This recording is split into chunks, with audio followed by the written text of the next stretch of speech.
പ്രിയപ്പെട്ടവരെ നമസ്കാരം. നമ്മുടെ ജീവിതത്തിൽ ഇങ്ങനെ പ്രയാസമുണ്ടായിട്ടുണ്ടോ എന്ന് നിങ്ങൾ ഒന്ന് ഓർത്തു നോക്കണം. ഭർത്താവ് എന്തോ ഒരു ആലോചനയിലായിരിക്കും. പെട്ടെന്ന് ഭാര്യ പോയി ചോദിക്കും, "എന്താ പ്രശ്നം?" എന്ന് ചോദിക്കുമ്പോൾ ഭർത്താവ് പറയും, "ഒന്നുമില്ല" എന്ന്. അപ്പോൾ ഭാര്യ വീണ്ടും പറയും, "നിങ്ങളുടെ മുഖം കാണുമ്പോൾ എന്തോ പ്രശ്നമുള്ള മാതിരിയുണ്ട്. എന്താ പ്രശ്നം?" വീണ്ടും ചോദിക്കും. ഭർത്താവ് പറയും, "ഒന്നുമില്ല എന്ന് പറഞ്ഞില്ലേ, നീ എന്തിനാ വീണ്ടും ചോദിക്കുന്നത്?" പറയുമ്പോൾ വീണ്ടും ഭാര്യ ചോദിക്കും, "നിങ്ങൾക്ക് എന്നോട് പറയാൻ മടിയാണല്ലേ എന്ന് എന്നോട് മറച്ചു വെക്കാൻ എന്തെങ്കിലും ഉണ്ട് എന്ന് ചോദിച്ചിട്ട് വീണ്ടും പ്രശ്നങ്ങളാവുന്ന സന്ദർഭമാണ് അത്. നമുക്ക് അതിൽ മനസ്സിലാക്കേണ്ട കാര്യം, ഭർത്താവ് ഒരു പ്രശ്നം അത് അയാൾ സ്വയം അതിന് പരിഹാരം കണ്ടെത്താൻ ശ്രമിക്കുകയല്ലാതെ അത് മറ്റുള്ളവരോട് പറയാൻ അങ്ങനെ ആഗ്രഹിക്കാറില്ല.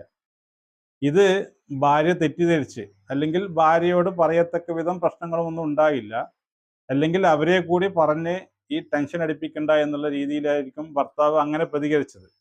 പക്ഷെ ആ പ്രതികരണം അങ്ങനെ മനസ്സിലാക്കാതെ എന്തോ മറച്ചു വെക്കാനുള്ള രീതിയിൽ മനസ്സിലാക്കിയിട്ടാണ് പ്രശ്നങ്ങൾ ഉണ്ടാകുന്നത്.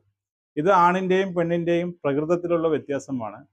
ഇത് മനസ്സിലാക്കി ഭർത്താവ് ആലോചിച്ചിരിക്കുമ്പോൾ എന്തെങ്കിലും ആലോചിച്ചിരിക്കട്ടെ എന്ന് കരുതി മിണ്ടാതിരിക്കുന്നതാവും അവിടെ നല്ലത്. എല്ലാവർക്കും നന്ദി, നമസ്കാരം.